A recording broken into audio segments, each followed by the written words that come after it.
I'm Dr. Jitesh Raj Purohit. I'm working as a consultant surgical oncologist at Specialty Surgical Oncology Hospital, Mumbai.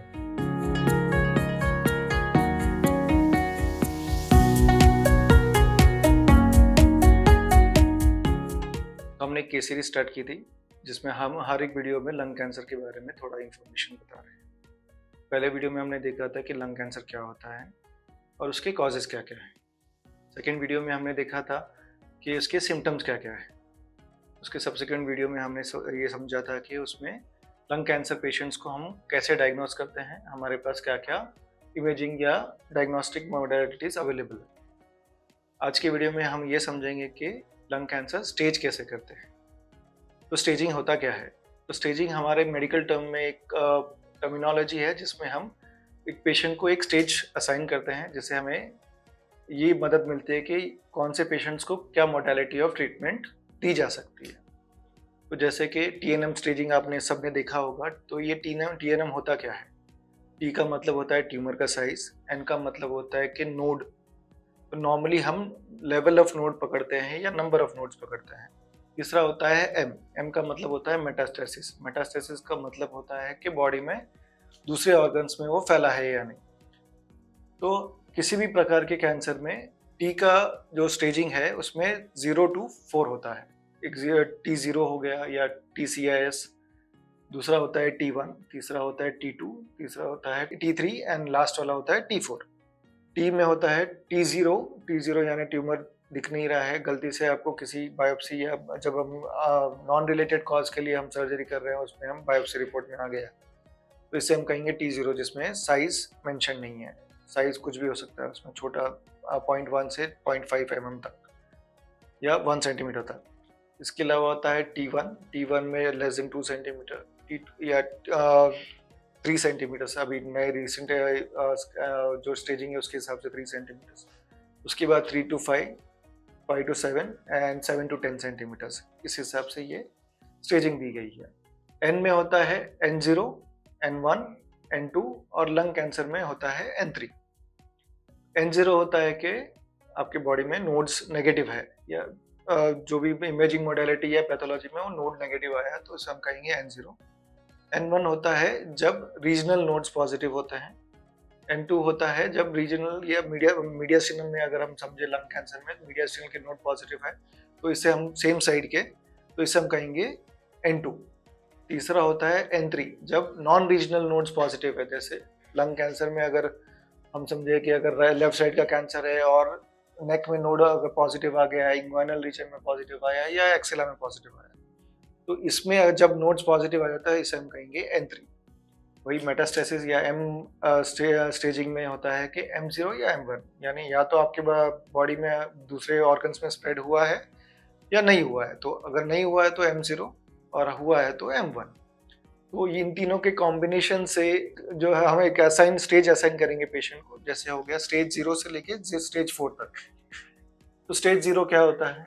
Stage 0 जब अगर आपके scan में या imaging में एक लीजन दिखाई दिया या ट्यूमर दिखाई दिया है और उसको हमने बायोप्सी कर लिया और बायोप्सी में पॉजिटिव ये रिपोर्ट में आता है कि ये कैंसर सेल है, लेकिन इसने अभी तक बेसमेंट मेम्ब्रेन को इन्वेड नहीं किया है।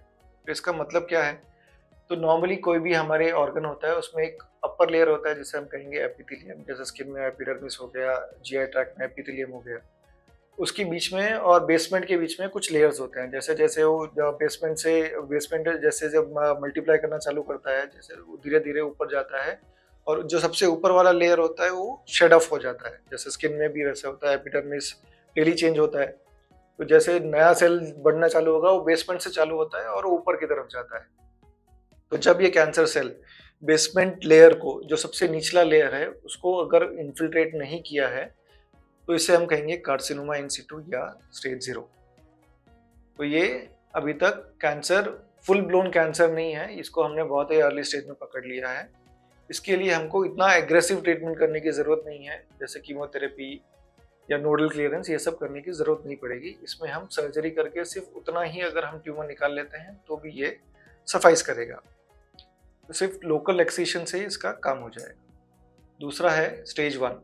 स्टेज 1 में ट्यूमर जो है वो लिमिटेड है लंग पैरेन्काइमा में।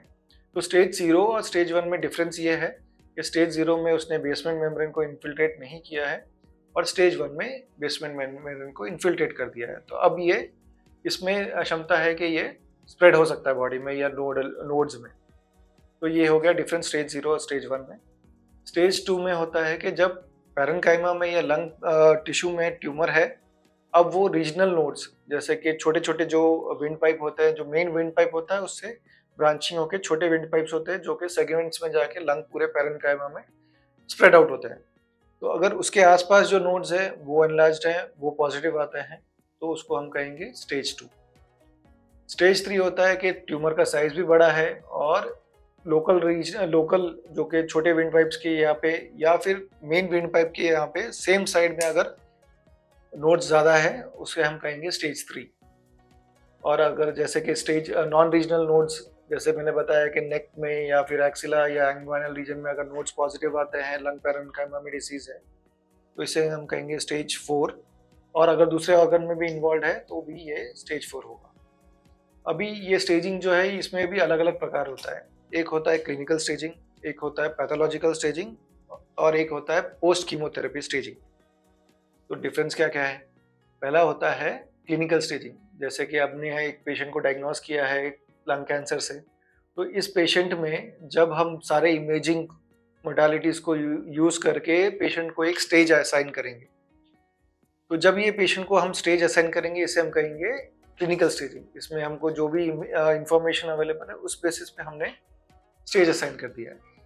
दूसरा होता है पैथोलॉजिकल स्टेजिंग। इसमें जब हम पेशेंट का सर्जरी कर दिया है, सारा नोड्स आ गया है बाहर और इमेजिंग और ये जो पैथोलॉजी का रिपोर्ट का हम यूज़ करके जो इन्फॉर्मेशन है, जैसे कि पैथोलॉजी से हमें पता चल जाएगा कि N2 या N3 स्टेटस है, जो भी नोडल स्टेटस है वो पता चल जाएगा। तो अब ये फाइनल स्टेजिंग है, इसके आगे और कोई स्टेजिंग नहीं रहेगा। तो अभी हमारे पास जितना भी अवेलेबल हमको पॉसिबल इन्फॉर्मेशन है उससे हमने एक स्टेज असाइन कर दिया, इसे हम कहेंगे पैथोलॉजिकल स्टेजिंग। तीसरा होता है पोस्ट कीमोथेरेपी स्टेजिंग। इसमें क्या होता है, अगर हमने जैसे कि पेशेंट का स्टेज 3 है या अर्ली स्टेज 4 है, इन पेशेंट्स को हम कीमोथेरेपी देते हैं डाउन स्टेज करने के लिए। तो इसमें क्या होता है कि जो ट्यूमर का साइज है वो कम हो जाएगा, नोडल बर्डन है वो कम हो जाएगा। तो अब पेशेंट का जो पहले स्टेज था, जिसे हम क्लिनिकल स्टेजिंग, जहाँ से हमने कीमोथेरेपी स्टार्ट किया था, वो पहले क्लिनिकल स्टेजिंग दे दिया था उसको। अब कीमोथेरेपी देने के बाद हम उसको आगे ट्रीटमेंट करने वाले हैं, जैसे कि सर्जरी करेंगे। तो जब हम सर्जरी करेंगे और जब हमारे पास ये सारे टिश्यू बाहर आएगा, इसका हम पैथोलॉजी के लिए भेजेंगे, तो इसमें और क्लिनिकल स्टेजिंग में डिफरेंस आएगा। तो ये स्टेजिंग को डिफरेंस को हम कोलैबोरेट करके एक स्टेजिंग बनाएंगे जिसे हम कहेंगे पोस्ट कीमोथेरेपी स्टेजिंग या पोस्ट कीमोथेरेपी पैथोलॉजिकल स्टेजिंग, जिसे हम डिनोट करते हैं YP, जो भी TX, TN और MX। तो ये हो गया पोस्ट कीमोथेरेपी स्टेजिंग। तो ये हमने आज समझा कि स्टेजिंग क्या होता है, अलग अलग प्रकार के स्टेजेस क्या होते हैं, जैसे कि पोस्ट कीमोथेरेपी, क्लिनिकल स्टेजिंग और पैथोलॉजिकल स्टेजिंग। अब नेक्स्ट वीडियो में हम समझेंगे कि हर स्टेज को हम कैसे ट्रीट करेंगे और क्या क्या ट्रीटमेंट ऑप्शंस हमारे पास अवेलेबल है। आज के वीडियो के अगर अगेंस्ट में आपको अगर कोई भी डाउट है तो आप हमें नीचे कमेंट बॉक्स में मैसेज कर सकते हैं या आप हमें कांटेक्ट कर सकते हैं। Thank you.